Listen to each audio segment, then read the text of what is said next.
Hi friends, ഇന്ന് ഞാൻ വന്നിരിക്കുന്നത് മാതൃമല എന്നൊരു സ്ഥലത്താണ് കേട്ടോ. അവിടെ ഒരമ്പലമുണ്ട്. വലിയൊരു മലയാണ് കേട്ടോ. അവിടെ ആ അമ്പലത്തിന് കുറച്ച് പ്രത്യേകതകളുണ്ട്.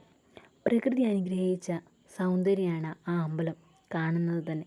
കാരണം ചുറ്റിനും നല്ല ഭംഗിയുള്ള കാഴ്ചകളാണ്. നല്ല വ്യൂ ആണ് കേട്ടോ. ആ അമ്പലത്തിന് ചുറ്റും സൂര്യാസ്തമയവും സൂര്യോദയവും ഒക്കെ കാണാം. രാജരാജേശ്വരി ക്ഷേത്രമാണ് കേട്ടോ. നിത്യപൂജയുള്ള അമ്പലമാണ്. രാവിലെ 6 തൊട്ട് 9:30 വരെയും വൈകുന്നേരം ഒരു 5:30 തൊട്ട് 7:30 വരെയൊക്കെ അമ്പലം ദർശന സമയമാണ് കേട്ടോ. ഇതാണ് ആ അമ്പലത്തിന് ചുറ്റുമുള്ള വ്യൂ.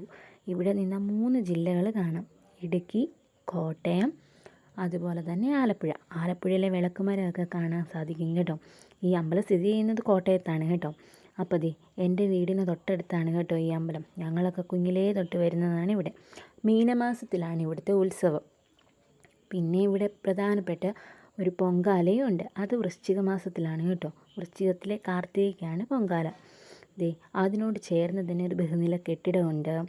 പിന്നെ ഇവിടെ ഒരുപാട് പേരിപ്പം വരുന്നുണ്ട്. കാരണം ഭംഗി ആസ്വദിക്കാൻ നല്ല സമാധാനപരമായ ഒരു അന്തരീക്ഷമാണ് കേട്ടോ.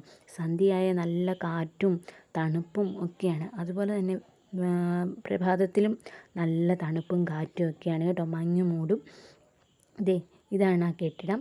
പിന്നെ അമ്പലത്തിൻ്റെ ഫ്രണ്ട് വശമാണ് ഇത്. ഇവിടെയാണ് കാറുകളും വണ്ടികളൊക്കെ പാർക്ക് ചെയ്യാൻ ഒരുപാട് സ്ഥലമുണ്ട്. അപ്പോൾ ഒത്തിരി പേര് ഇപ്പോൾ വരുന്നുണ്ട് ടൂറിസത്തിനും ഫോട്ടോ എടുക്കാനും. ഈ പ്രകൃതി ഭംഗി കോട്ടയത്ത് നിന്നും 18 കിലോമീറ്റർ അകലെയാണ് കേട്ടോ ഈ ക്ഷേത്രം സ്ഥിതി ചെയ്യുന്നത്. അപ്പോൾ നല്ലൊരു ഭംഗി ആസ്വദിക്കാൻ സാധിക്കും ഇവിടെ വന്നാൽ കേട്ടോ.